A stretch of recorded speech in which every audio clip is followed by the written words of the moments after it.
Welcome back. SKT and G2 have returned to the Hupping Gymnasium in Taipei for Game 3 of the semi-final series, where G2 Esports has tied the series at 1 win apiece.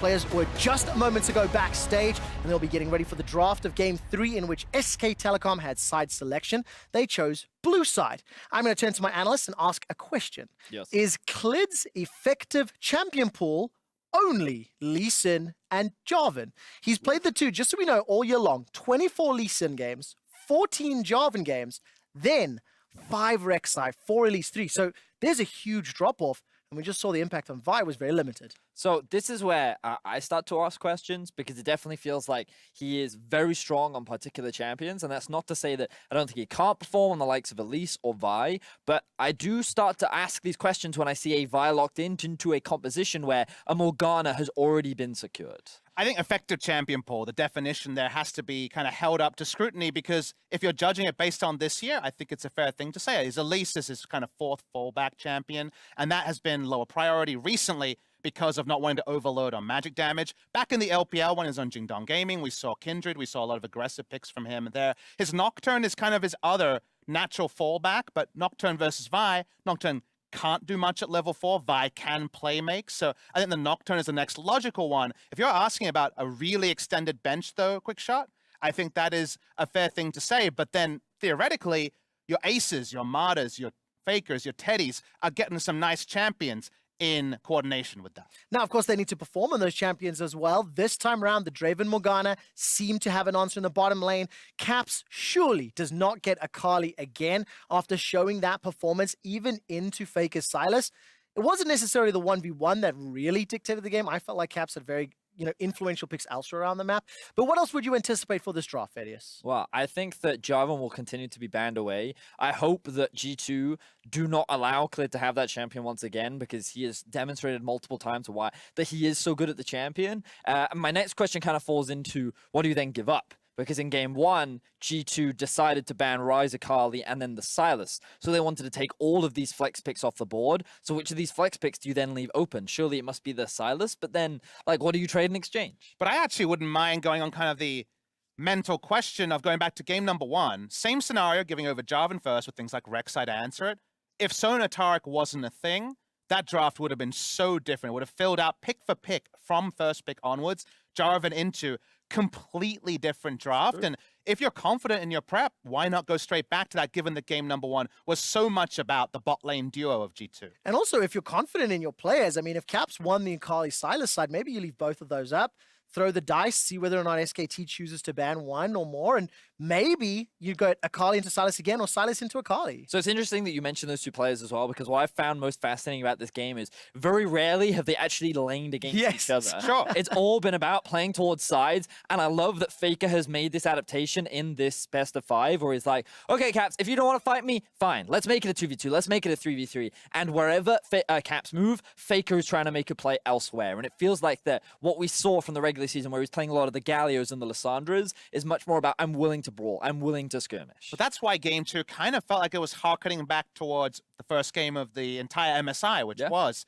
SKT versus G2, because SKT's tools were inferior in the early game and was inferior in trying to hit those silence. So because of that, they were kind of held back and shunted out of the early game pace that G2 were largely able to set. Yes, G2 made a couple of mistakes that kind of kept SKT in the conversation, but if G2 is cleaner in the early game, SKT might not even got the one chance that they eventually got. Yeah, and absolutely the case. I mean, it is just great to see over the course of the tournament that, technically speaking, these teams have now faced each other 4 times. It's 3-1 in favor of G2 Esports. They won both of the group stage games in vastly different ways. Game 1 was clean. It was clinical. It was, putting Wonder on his Jace at the tip of the spear and then unlocking the rest of the map.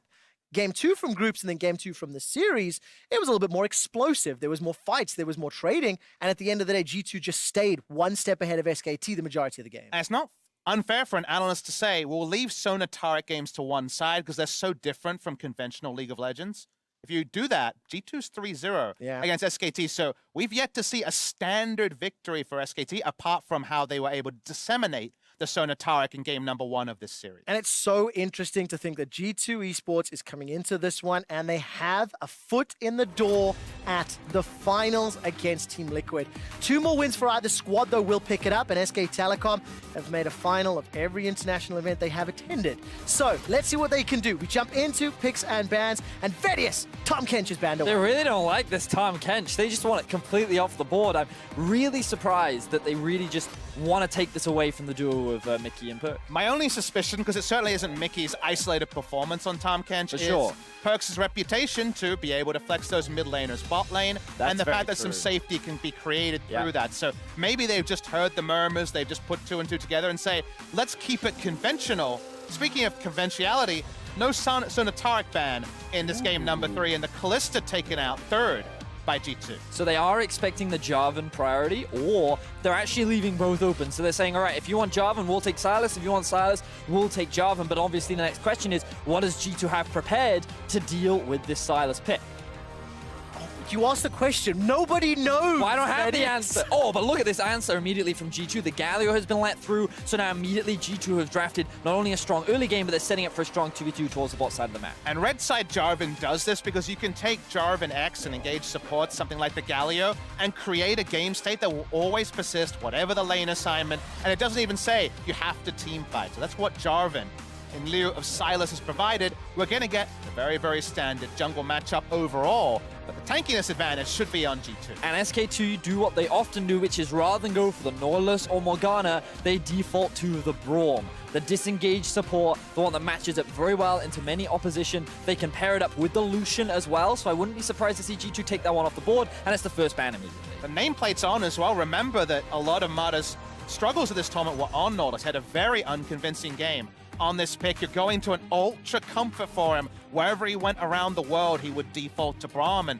comfort in this 1-1 stalemate scenario can hold a lot of water. And now we need to find out in the one-on-ones, what will these solo laners be running? G2 Esports still holding all of their cards. They've seen Sylas on the table, and Irelia is now banned. Lucian Ezreal taken off the table along with that Kalista. Teddy's going to be digging a little bit deeper down this pool. Yes. Yesterday we saw the Siva coming out from Double Lift. I'm wondering what options SKT want to run. And I love the bans because you're banning 2 champions that can fight earlier, and you're saying, take the Sivra. Late game's wonderful, but it was the late game that never came in game number 2, and I don't think that SKT can afford to take inferior early game tools. And speaking of late game, the Vladimir is a bit of both. So let's just notice the difference between game 1 and game 3 now for G2.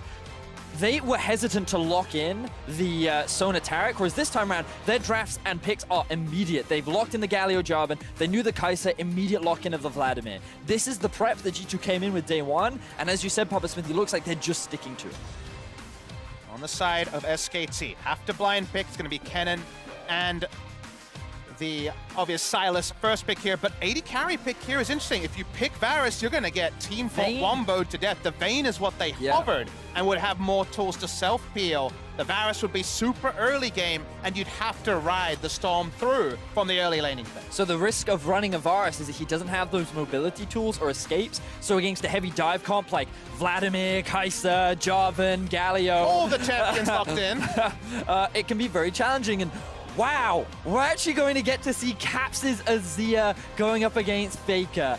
This is exciting. Oh, but I'm nervous because win lane, win game has helped define this series, and there's some scary solo laners here if G2 fall behind. but the Azir can win lane in the 1v1. It's not like there was a struggle in the 1v1 versus the LeBlanc. It was the roam potential. And now the onus on Faker, someone who at his best could still be considered someone who wants to look for individual lane advantages rather than spread leads like Caps, who is kind of cavalier and leaving at level 3. Faker might have to change his innate identity to make this work. Well, G2 Esports creative, explosive, inventive team. Caps has debuted his first ever Morgana and now his first Azir of the year. and it's against SK Telecom. Now, I'm really excited for this matchup because in the top lane, I feel like SKT should have priority early. Cannon does very well into the Vladimir. In the mid lane, I feel like the Azir doesn't actually have that much wave clear, so Faker should also be able to gain decent priority when you combine his Q with his passive. The bot lane is the one I have question marks around about who gains priority early, when are the big spikes, but the fact that SKT actually have 2 pushing solo lanes means that Klid should have access to the enemy jungle early, and that's been one of the defining features in allowing SKT to get ahead throughout this tournament. And I'm a big fan of the Varus farm. I think they'll be fine outside of shenanigans level 1. I think SKT need to be just decisive and inventive about their level 1 in game number 1 against Sonataric as they are here. They have a lot of on-paper advantages, but 3 flashes blown at level 1 and suddenly the paper's ripped up and it's all up in the air. And of course, game 1, those level 1 kills really going in favor of SKT and helping them accelerate their lead.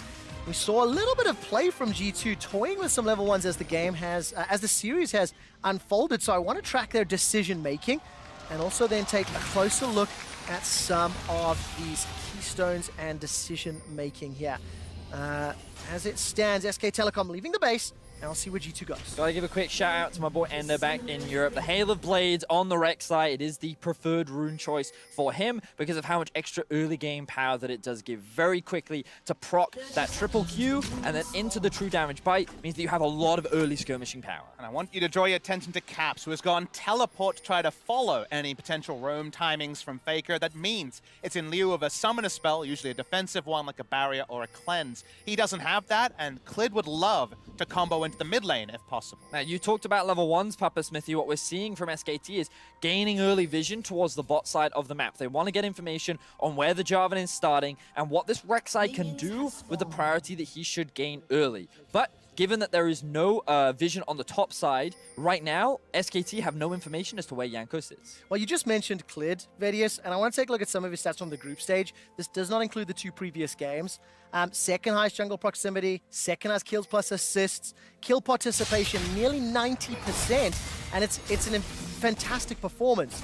Game 1, that's what it felt like Klid was doing, but his buy left something to be desired. Again, it's worth knowing that in game number 2 he had less to work with when it came to actually impacting lanes, and the champion was a lot more situational of a ganker.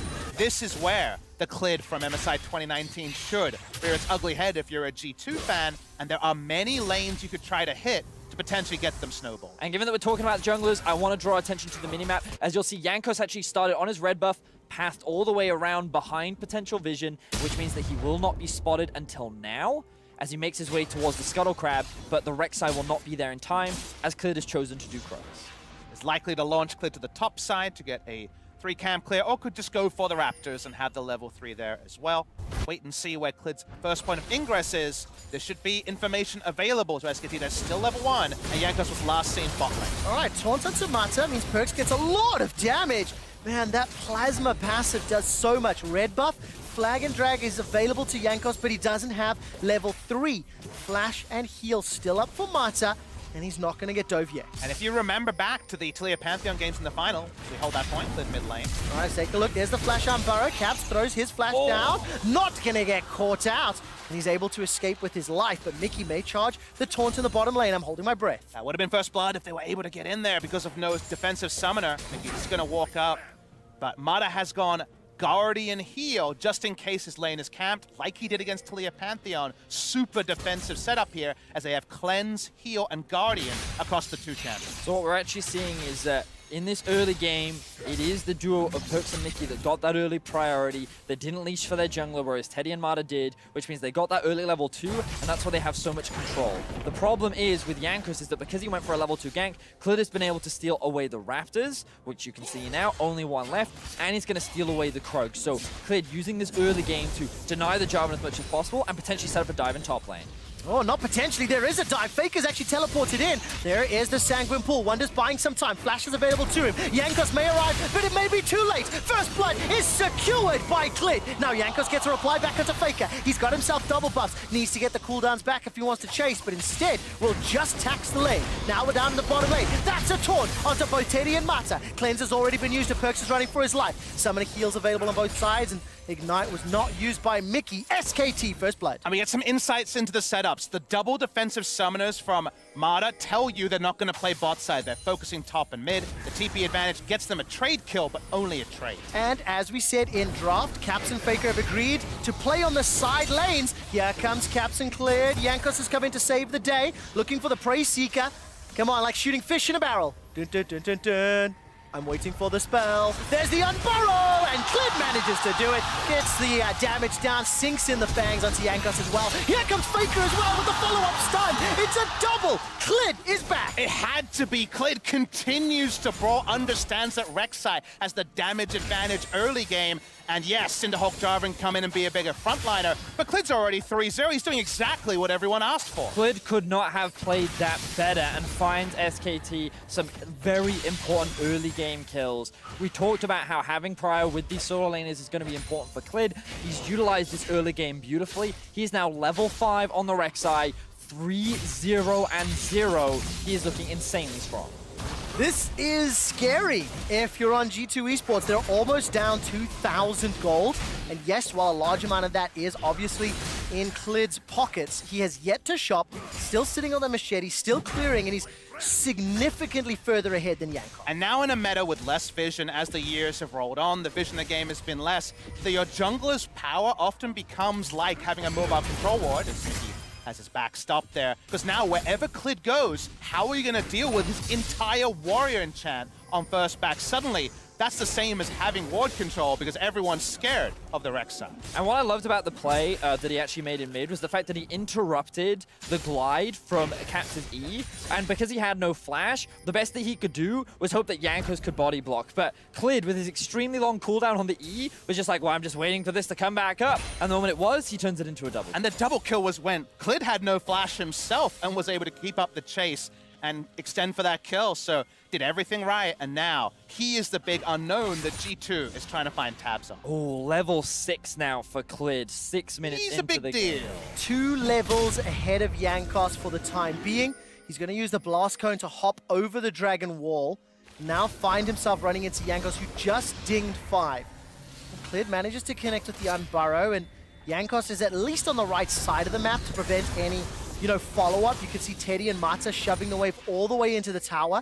They are level 5 respectively, and the same is true for Khan. So all 3 of SKT's lanes right now pushing into G2 territory. If you're wondering, Clid is 500 gold ahead of anyone on the Rift. Second place, the Cannon on the side of SKT.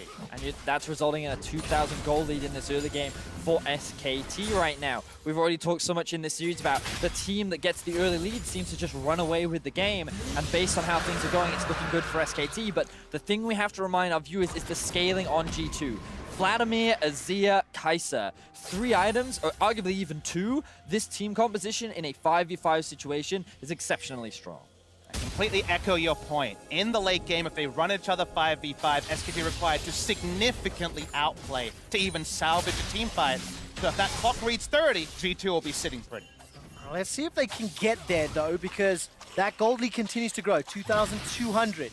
Jankos, no flash available. Flag and drags to safety over the Rift Herald wall. And while that's going on, he's spotted. Clid is now making his way down to the bottom lane. Now the irony, Clid, actually, I don't have time to talk because he's looking for a play. There's no Varus anywhere near, no teleport either. Teleport is available for Khan. Mickey's gonna walk in, get knocked up into the air. Look at that! The Queen's Wrath obliterating Mickey. Yep, I held my breath, manages to escape. The Q was on cooldown. 2 seconds the difference between a casual, and I repeat, casual double kill, or one person getting out there. Clid is just insanely strong. Halo Blades, Warrior, rek'sai, level 6. Really, really strong. If you didn't need further proof, that right there was exactly it. It was like a jump scare from a movie. Mickey was like, I wonder if I could ward this. Instantly dead. Yeah, so he's a level 6 Galio. He also has the damage reduction from his W. Don't even know if he gets to use it because he hits him with the Prey Seeker, Q, E. So he used a single Q on top of the Prey Seeker, on top of the E on a second Q and a Smite. Yeah. You could write songs about this rek'sai. It's that powerful. And it's going to be up to G2 to somehow control this man. It feels like SK Telecom have, to a degree, lived and died by Clid's success. And when he's able to unlock the rest of the team, they then bring him to the finish line. Feels like he's overdue for a bad game because he's either been amazing or actually pretty competitive in losses. So Yeah. right now, at least, Clid continues to patrol.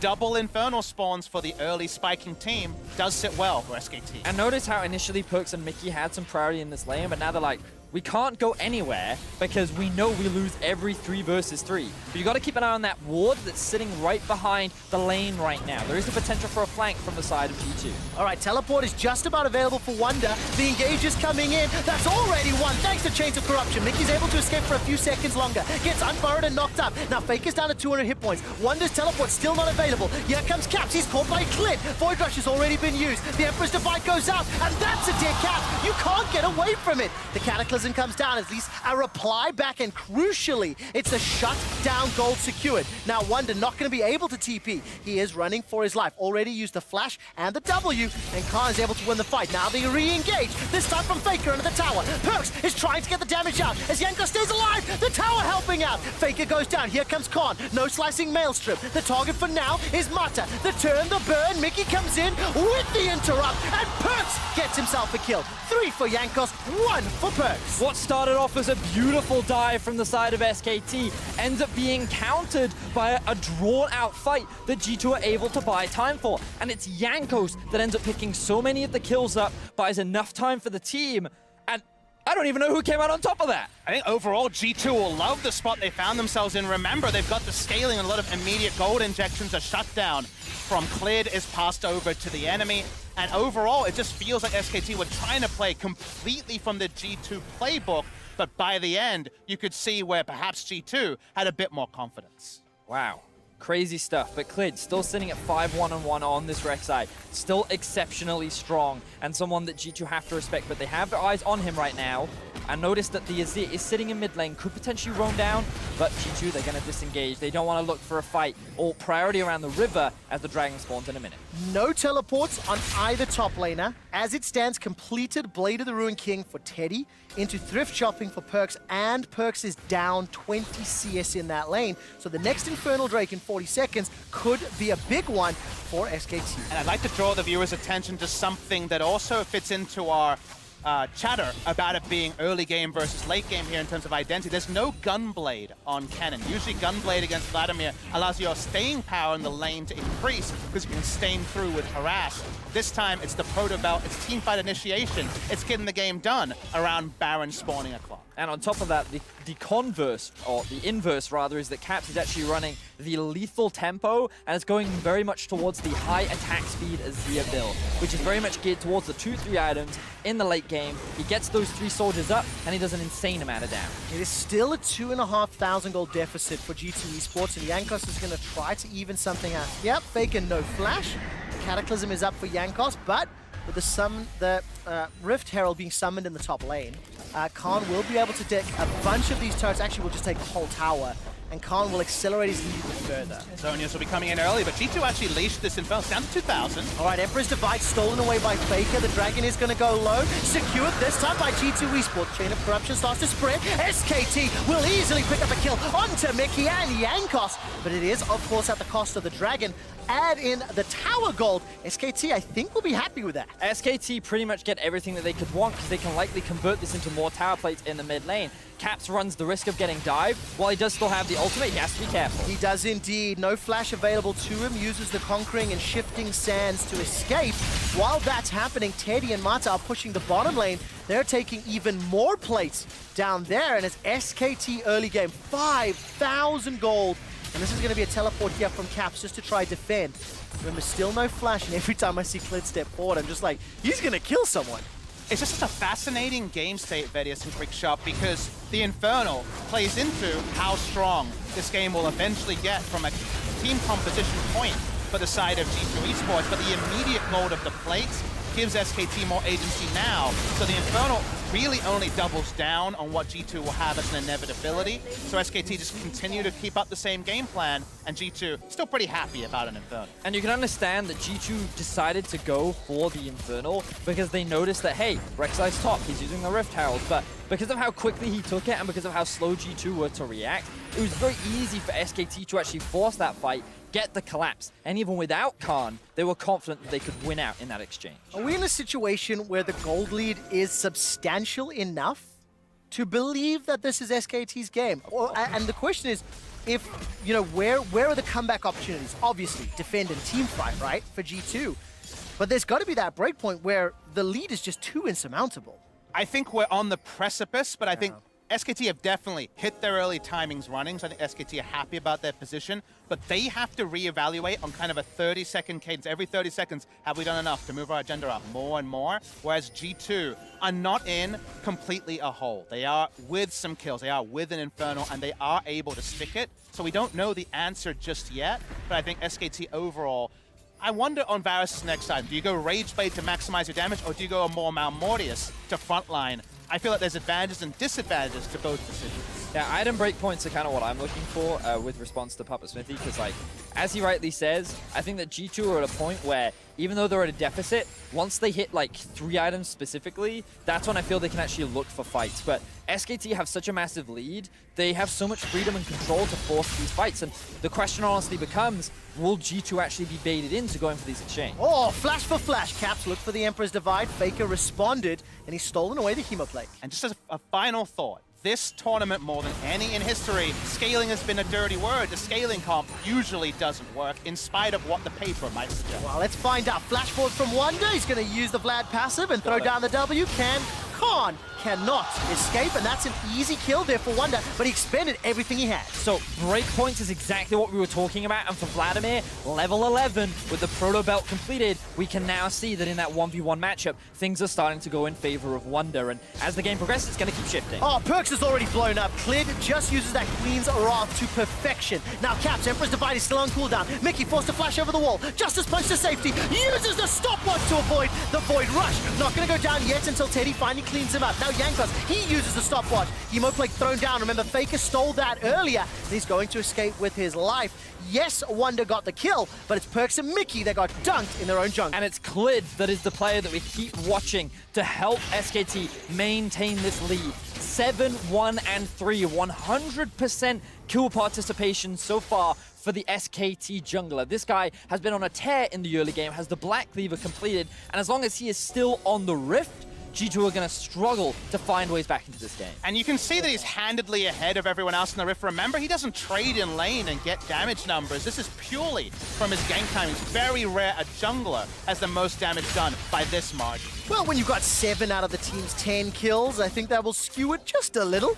But yes, the point still stands. Very rare for a player at this caliber, at this level, to have this amount of impact. And now with the Black Cleaver to back it up, I mean, just look how quickly Perks dies. So Perks has no vision on this side of the map. He gets spotted out because of Clid's Tremor Sense, and he immediately gets blown up, and it costs Mickey his life as well. So honestly, that was just greedy pathing from Perks, face checking an area of the map that they really shouldn't have. And then the problems spill over to the other members. He gets away, has stopwatch, but unfortunately, the cavalry are there. So definitely, it was the dominoes falling, but they were set up by Perks' kind of lazy exit from the base. And for me, one of the... Wait. Slicing Maelstrom just come up. Wonder will get stunned. We'll get a big chunk of heal from the Hemo Plague and bring it back to 50%. And with these items, remember, no Gunblade, Proto-Belt. It's a Kennen built for teamfighting. It goes back to the old analysis of Vladimir outscaling Kennen in the 1v1, and that's the best news story for the side of G2. Now, the Morellonomicon has been completed on Khan, so having that healing reduction will definitely be a little bit more valuable in the 1 versus 1. But with regards to the rest of the map, SKT is still maintaining control, and we can see Yankos getting pushed further and further out of his jungle as Clid pushes this vision line up even more. All right, first tower secured by G2 Esports in the top lane at the cost of the mid lane and the Infernal. That's 2 Infernals for SK Telecom. 6,000 gold lead for the time being. And we're still waiting to see how and where G2 Esports can start to claw this game back. Obviously, scaling and time is what they need. They're going to be very careful on how many objectives they concede. So what I find particularly funny is the fact that Wonder he had 2 levels, he now only has 1. but he's pretty far ahead in terms of experience. He's ahead in farm, yet he's still down in gold, thanks to all of the turret plates the Khan picked up early on into the game. And this is something you were talking about, Papa Smithy, where even though G2 have this scaling aspect, the amount of like overall gold they lost from all the plates that were handed over is kind of cresting this period in time where G2 is slowly getting stronger, but it maintains SKT's lead. Obviously, if you don't have the context of what year this game is played in, as Wonder backs off, it feels like the scaling comp is going to get there eventually, right? It just feels inevitable if you've been around for 5 years of watching League. But games end very decisively and quickly. Game states where no Baron is down leads to game over 2 minutes later, and that's why the scaling comps that come online in 30, our average game time is less than 30 for a lot of these particular parts of this tournament. Yeah, let's see what happens if G2 can find any options here. Mata was trying to get some wards into G2 jungle. Yankos steps all the way forward and unable to find anything just yet. But one of the benefits that will come up is that Shurima's Legacy Sundisk, the tower that Caps can bring up, will allow them some additional time to stall this game out. It's 20 minutes in, but Caps is dead. He's going to get caught out. No! He escapes the eventuality. Klid's Void Rush, I didn't see that one starting. And he does end up picking up kill number 8. And Caps isolated once again. Klid finds the pick. His hunt was successful as one of the big wave clear tools has now been taken. SKT pushing in 2 waves, and they are utilizing this early gold lead beautifully. Caps positioning like he's an assassin, getting assassinated by the jungle rek'sai, and it just has that flow-on effect. Curse can keep pushing, but in 2 lanes, more difficult objectives than were already taking it down. These are very long lanes in mid and bot, and you have to feel like Baron, just recently spawned, is on the agenda. Caps giveth and Caps taketh, as we've seen throughout this game, and just getting collapsed on. Feeling comfortable, there's a few G2 members around, but it's simply not enough. He knows there's no lane ward behind him, but he has no red side control, and if you're maybe hanging around close to your blue buff, perhaps fine, but just too bold down the mid lane, like you say, Trevor, taken down where he stands. All right, Wonder now going to get jumped on by Khan, who's got a needlessly large rod and that stopwatch. Look at all the control wards, 9 members of the game sitting on them. Wonder got himself 2 needlessly large rods as well as the Fiendish Codex and Amp Tome. So we're getting close to 2 items here for G2, but they are still 7,000 gold down. So, you know, that 3-4 item spike might be what they need to come back. All right, ladies and gentlemen, if you're unaware of SKT's next objective, just have a look at their inventory and you will notice a lot of control wards. This is typically what you invest in when you have your eyes on the Baron. You want to invest a lot of vision, denying initially all of G2's wards, and when they come to contest, you then go back to the Baron and you clear them out once again, forcing G2 to either reset or face check into Fog of War. And because of how strong they are, SKT want to fight. SKT want to force G2 to come to their turn. And SKT definitely have the walk-up advantage on the red side jungle where they need that deep vision to get Baron. However, the biggest flow-on effect of this Baron dance is if they can draw Wonder's teleport, it gives Cannon a lot of time to split push. So even if all you get is the Vladimir's TP, we've already seen Vlad winning trades 1v1. That's already an objective because then it suddenly amps pressure on the bot lane inhibitor, as that's a pretty sweet hat that Wonder has in his inventory. Rabadon's Death Cap picked up to back up the Proto Belt.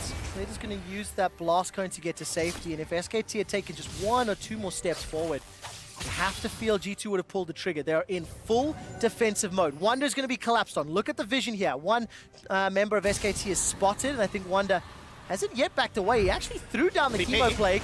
Now going to teleport. This is the call for Baron. G2 Esports are going to try and force this one away. Chemo Plague stolen away by Faker. And look, SKT, they got the TP at no real cost. Exactly. Klid and Faker have too much threat with just the Hemo Plague and Klid having so many defensive tools. Perps is recalling. Kind of a lazy spot, but won't be caught.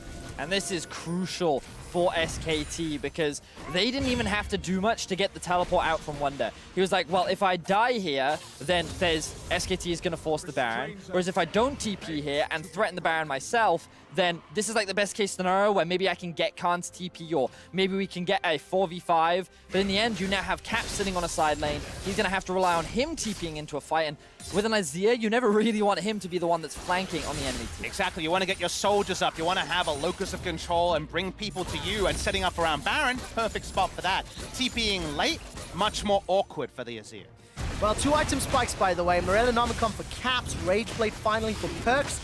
The question that you asked for Teddy, Rageblade and now Hex Drinker. Proto Belt, Luden's Echo for Faker, so they're using their 7,500 gold lead to their advantage. They've just picked up their third dragon of the game. It was a Cloud. It's going to help them positioning around this Baron. The next one's Cloud as well. And it's all SKT all day, and as long as they play this Baron fight well, they have all the tools they need to win the game. And I love that you point out the Hexdrinker timings, because in a different game where there wasn't so much gold loaded onto the Varus, that's the item that would have been passed up to get your 2-item spike. They wouldn't have had the ability to walk up. Speaking of walking up, Mickey's, of course, very squishy. He is indeed. Hemoplay's going to do a lot. Mickey finally forced a flash. Justice Punch to safety. Faker's not going to be able to connect. And while Mickey escapes with his life, it was at the cost of his flash. And this is an awkward spot. Look at G2's inventories. Only control wards on their bot lane, and they need to start contesting the vision here. A lot of people need a back timing to get that vision up, and actually Wander's full up on items. So contesting this red side jungle, and thus the highway to Baron, is hard for G2. SKT playing this map beautifully right now. Notice how they've got priority in the bot side of the map, forcing the Azir to come clear it. They cleared out mid, moved in towards the top side, and now they've just secured a very easy top lane tower. Very playbook, very standard, good control setup to result in G2 not having any answer.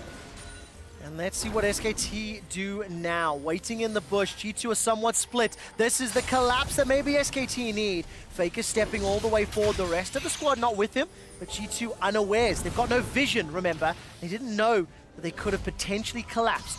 Now, SKT back away, and if you keep looking at the minimap, a lot of vision set up for the LCK representatives. Split decision-making coming out from Caps right now. He keeps moving up and down the river, not entirely sure what he should be doing. Either push the bot tower, maybe secure another objective to get a bit of gold into the back pockets of G2, or grouping up with his team to defend against the Baron. This indecision is causing a kind of stalemate between G2, where they don't really know what their next step should be. All right, Faker's going to try dash away. He's actually got the Kai'Sa ultimate, which once again could help finishing things off. Instead, Wander just throws down the W, escapes with his life, and now Mickey, remember, flashless.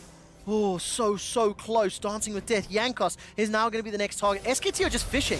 They've got their fishing rods out, they're looking for targets, and they finally found themselves a G2 Esports member. Faker takes down Jankos. It felt inevitable with the amount of control they had. And that inevitability is not a Jankos mistake, but someone has to be there to check the Baron. He has the flag to throw over the wall. They had no time to back him by control wards. Someone's got to face check, and here comes Clid. Oh man, there we go. Mickey cannot flash away from this one. Caps has thrown up at least one soldier. If SKT stick in the choke point, maybe. Here comes Caps, goes for the slide and the glide, holding on to his ultimate. Faker takes a couple of autos to the face, but Perks loses his flash in the process, and SKT back away. Mata actually gets both carry flashes for his own flash glacial fissure, so that's definitely Bazinga value for him. The Baron start still hasn't happened. They're still worried about the Wombo that can take them out from the Baron debuff if they actually try to force the objective. So even with a 2-level lead in Smite, and with how damn strong Clid is, it's still about the picks in transition and not about rushing down the Baron. Insanely respectful play from SK Telecom, and it suits their style. Methodical, to the playbook, textbook. They've just gone back, spent the gold that they've accrued, more of Malmortius, now completed for Teddy. But fortunately for G2, the Baron vision has been cleared out. Yes, you conceded a few kills, but crucially, Baron not yet secured, and Wonder's teleport is nearly available. Level 16 is kind of what you're looking at if you're a G2 fan right now. Unfortunately, the front line of Jankos is very squishy, and Mickey currently sitting at 0 and 5 means that should the fight start, it's going to be very easy for SKT to melt through this front line. So a lot of the focus will now be drawn onto Wonder, one of the big carries of this team that has helped carry them through the regular season of the LEC. Very close to that level 16 mark, has the Void Staff completed, and on this Vlad, he's only going to get stronger. They're going to need the double Void Staff, because look at this, it's double completed more, and of course the overshield from the Braum as well on the Locket of the Iron Solari. So given all of that, the Void Staff is needed, so it does change those timers once again. All right, once again, SK Telecom setting up vision, making as much darkness as possible, so G2 Esports have to commit themselves in the most unsafe ways. The Observer's really helping to highlight the problems that G2 are facing as now the Baron has been started, but look at SKT's commitment. They've only got a few members. Yeah, they've started that one off with Clid. He's not that strong in terms of tanking the Baron, but they point Jankos out. All right, the Flag and Drag, I think, got interrupted. There's the Slicing Maelstrom on the back line. Khan's already killed Caps. That's one of the biggest DPS members. Wonder tries to step forward, gets a transfusion, and backs away. Now, the only option here for G2 maybe is a Baron pit play, but it's so risky. Khan with a beautiful ultimate splits up G2, and now SKT looking for more. All right, Jankos is going to get caught up. Wonder steps all the way forward. Hemoplay gets so many members. He manages to get the pop from the E. Now he's turning around. Transfusion's up. Perks takes down Faker. Wonder Protobel's forward. That's another reply. But look, the CC and the damage. Again, G2 Esports, they lose the fight, but they've stopped the Baron for now. But with Teddy being at full health, they may be able to just make their way back towards it. Khan can just tank up. Got him! Perks gets taken out by Sniper Teddy, and now SKT make their way towards the Baron. And that means the guaranteed Baron here, you'd have to think. Now, Caps has TP. Wonder in 30 seconds. Do they go for a last-second contest? 12,000 gold advantage for SKT. Baron is going low. Caps has teleport and ultimate available, but there's no real target for him to get there in time. SK Telecom secure the Baron. They secure the kills, and they might be securing their second win of the series. And it's just such a beautiful setup by SKT around the Baron. It's a multi-pronged setup. It involves enemy vision and exhausting it. Sort of thing you could watch as a tutorial, because the amount of picks over the course of the 4 to 5 minutes we watched the Baron dance just injected more gold to keep forward those times where in competitive fights, they have just enough magic resist to take standing fights as they come. And it's a beautiful demonstration of well as how to not let a team scale, right? Like, you notice that G2 are constantly forced into making decisions. They're constantly forced into situations where they have to come to SKT, and that's when SKT can utilize the gold lead that they've built up. And now it's even bigger. 12,000 and a half is the advantage that SKT have over G2. And yes, you can look at scaling, you can talk about, oh, they still have the late game, but the item advantages that SKT have should compensate for that difference. Honestly, when I'm on the LCK broadcast, I say the S word, the dirty word, is scaling, because scaling just hasn't had a reliable place in the 2019 meta, and SKT know more than most how much that can be punished. Yeah, that's exactly what SKT are doing. They've got such a fantastic position. 4 Dragons at 30 minutes, gigantic lead. And for G2 Esports, again, a few small mistakes here and there, and just some very, very good proactive play from SKT and Clid specifically. Is just pushing G2 to the brink. Now, there is one small advantage, is the fact that the inhibitor turrets this time are still standing. But the question is for how long? Faker's going to steal himself that ultimate, the killer instinct, and now the towers. Look, towers are being pressured in all 3 lanes. Yeah, but Kennen has to respect the Vladimir to some extent. Here's the TP coming through. They're going for an all-in. All right, they are indeed. Caps and Wonder going to try to run him down. Flash is available for Caps in a few seconds. It's not up yet. Slide and the glide. There's the Emperor's Divide as well, but at what cost? Bottom tower for the inhibitors down. The inhibitor will be secured as well. SK Telecom considering pushing in, but this is a 5v4. Once the recalls come in, Wonder actually teleports for this one. Use the Hemo Plague in the top lane, and Nexus turret falls. Teddy's Chain of Corruption is on cooldown. Wonder's going to continue chasing. Here comes Jankos. Cataclysm available to him. It just feels a bit desperate for G2. SK Telecom push to the brink of safety and pull it back with even more. G2 do what they can to just buy more time, and they realize, you know what? We're not going to be able to defend the inhibitor for long enough. We have to make a play. And the easiest place to do that is onto Khan, where one of the teleports is. They invested so many ultis into it that I don't even know if they could have gone for that trade. And meanwhile, Caps is just losing his life in the end. Yeah, the Void Rush was good. The reply flash, though, now Caps throws down the passive. This will get the teleport out of Faker, and Perks will arrive in time. So very, very, Blue Suede Shoes steps there from Caps to stay alive. Pretty significant that he actually blows Faker's teleport. Yeah. It was a 2-0 teleport advantage. Now only Khan has his up. Sun turret allowed him to walk away and saunter away, but the flash being down means no future aggressive plays from Caps. Kind of predictable given there's no Zonias to go for those Azir Sex plays. And remember, the SKT, they don't need to look to try and end the game right now. Their next objective will be this Baron. They've secured the bot inhibitor, so now they'll just keep maintaining pressure in both mid and top and zoning vision away. Do exactly what they did before to secure that objective, and then they can look to end the game. And of course, please don't take what I'm about to say as disingenuous. This is SKT's game to lose. They're in a fantastic position, but we have hit 3 or 4 items for all of G2 Esports. Hourglass now for Wonder, Void Star for Caps, Hurricane for Perks. The problem is they're staring down a 13,000 gold deficit, no Nexus turret in the bottom lane, and super minions. So they have to win multiple back-to-back flawless team fights to claw this lead. But our early game analysis for G2 fans was if it was 5v5 fights and the clock read 30 or more, then they should feel confident. Okay, tempered, yes, Yeah. an asterisk, but there is still a future where G2 fight their way out of a very awkward position. Well, let's see if they can do it, because there's no room for error. 1 minute 20 for Mountain, 1 minute 50 for Baron, and I feel like SKT have used the pressure of objectives just so well. As you mentioned, Papa Smithy, it's like clinical or textbook play, and you see the vision already set up in the top half of the map. Khan ushering in the supers in the bottom lane. He's got TP available to him, so SKT have got a lot of options to work with. I think SKT are playing some very clean and methodical League of Legends. I think that this is the best showcase of this textbook playstyle, and typically we would praise G2 for being the team that would rip a page out of the textbook and do something crazy. When you're trying to set something up, they would go for the play. Ooh, they're actually going on to Teddy right now. They are indeed. Flash is available. Teddy has used it. That's Mickey's ultimate. Slicing Maelstrom, though, has done so much work. Yankos and Caps are obliterated. The page was ripped out the textbook, and it said, oh gosh darn, this could be the game. Wonder's going to get jumped on by the Void Rush, and then he throws down the Chemo Plague onto 2. Stays alive just a couple seconds longer. Perks is the next target. He flashes over the wall. Khan's going to try chase, but he's got no flash available to him. Wonder still stays alive. The transfusion and the Chemo Plague kept him alive so long. Protobelt goes forward. Tides of Blood is doing work. Needs another transfusion. Hourglass buys some time. That prevents the stun. That prevents the death. Now Perks will get shut down by Clid, and Wonder steps forward. Look at the Nexus! Sumata. Sanguine Pool is thrown down, but the Nexus is being focused.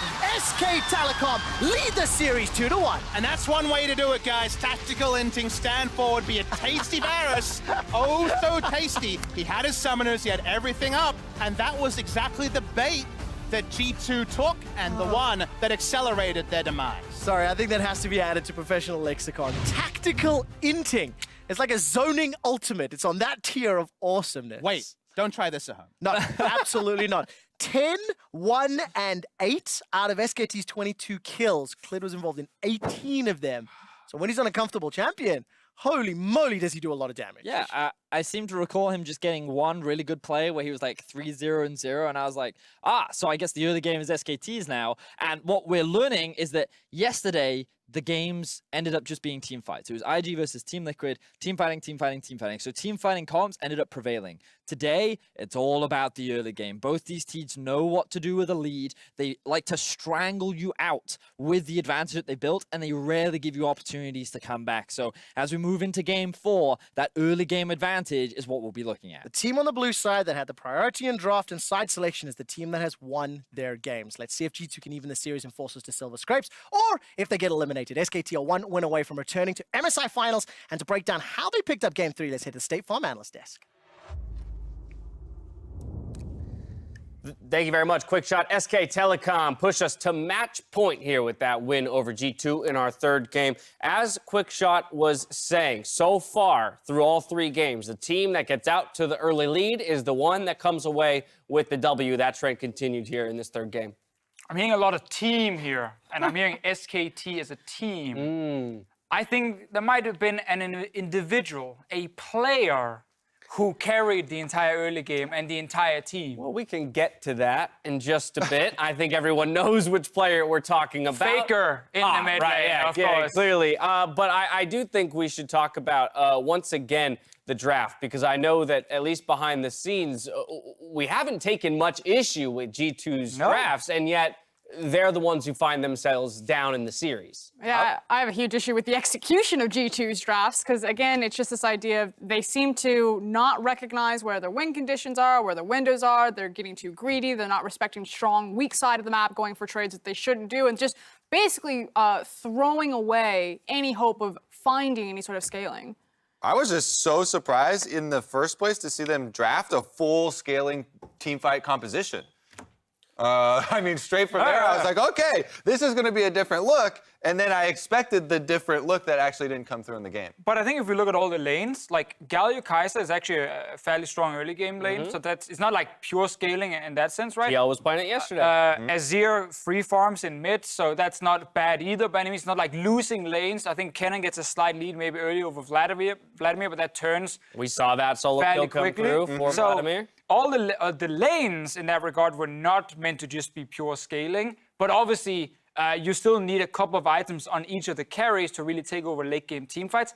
And can you get there? In this series, the meta, not like yesterday where it was all about getting strong late game teamfights, this meta is all about who's winning the early game in this specific series.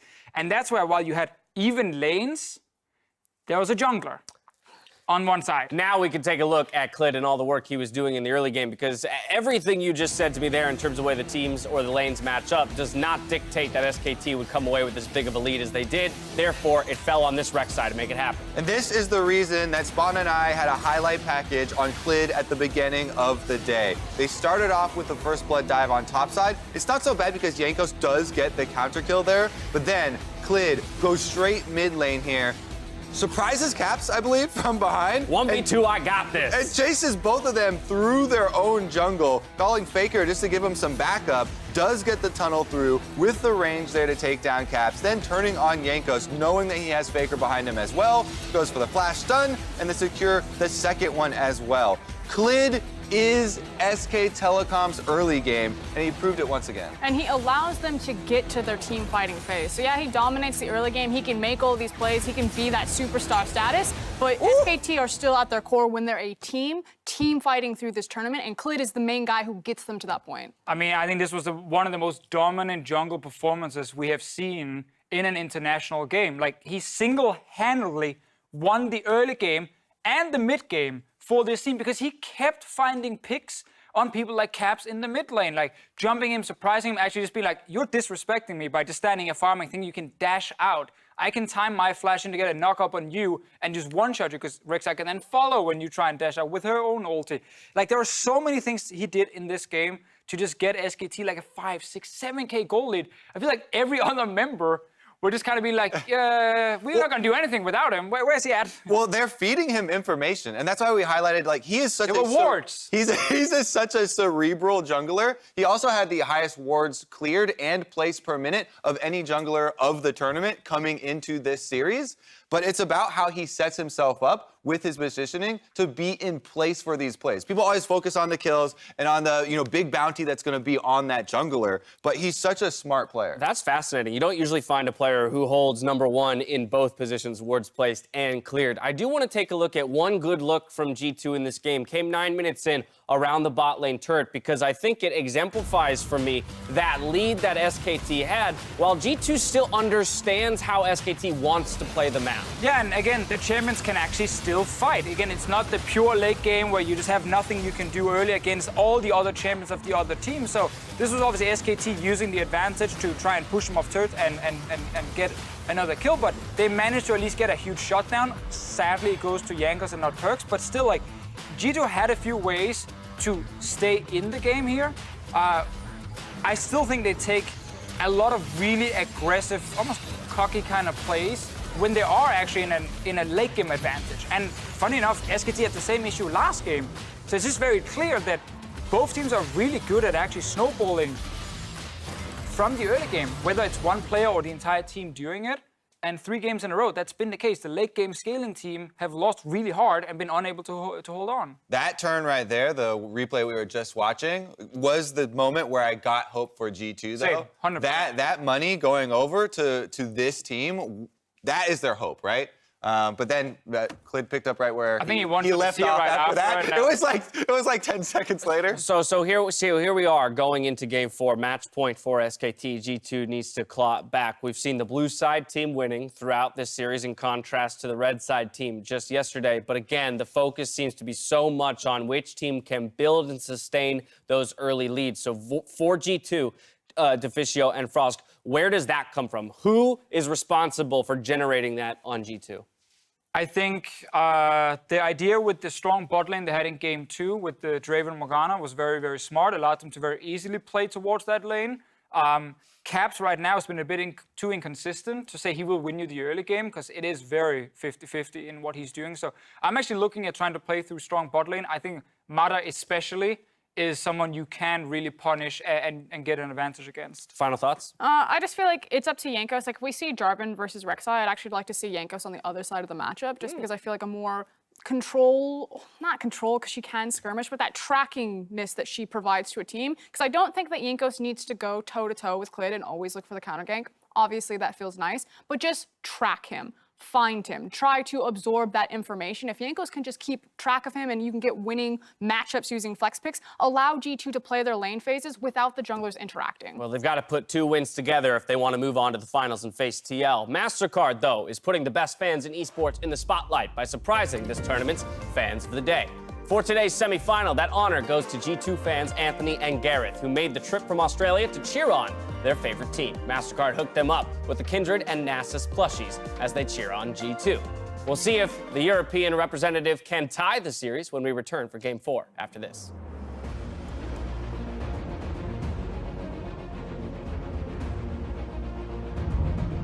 Actually, like your dad has more fans than you. Yeah, it's true. It's so famous. Honestly, I think your dad has really insane branding. Capstad probably has more followers than some LEC players. Yeah, I think so. He has like a few K, I think. How many? 1, 2K, I think. I'm waiting for the spell. There's the unburrow, and Clint manages to do it. Gets the damage down, sinks in the fangs onto Jankos as well. Here comes Faker as well with the follow-up stun. Mickey's gonna walk in, get knocked up into the end. Look at that! It's 20 minutes in, but Caps is dead. He's going to get caught out. No! He escapes the eventuality. They may be able to just make their way back towards it. Khan can just tank up. Got him! Burks gets taken out by Sniper Teddy. They are indeed. Flash is available. Teddy has used it. That's Mickey's ultimate. Slicing Maelstrom, though, has done so much work. Jankos and Caps are obliterated.